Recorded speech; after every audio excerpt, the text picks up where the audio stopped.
Jembatan yang dihancurkan tentara Ukraina tidak menghalangi konvoi pasukan darat Rusia selama di Ukraina.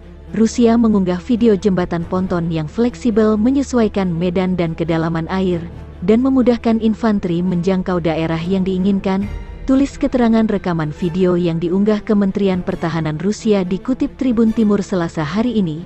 Jembatan ponton adalah jembatan mengambang yang disandarkan ke semacam ponton untuk menyangga landasan jembatan dan beban dinamis di atasnya.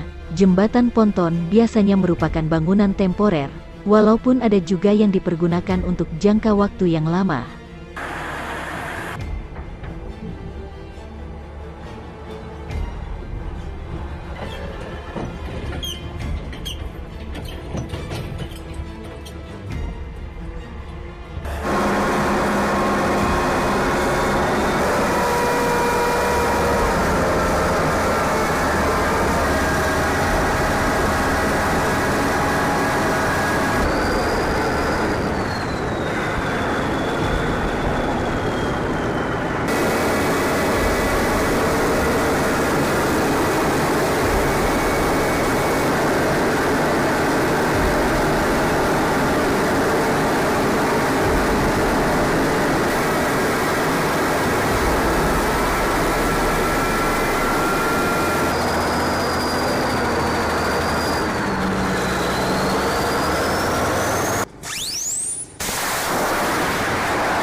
Который летал над нашими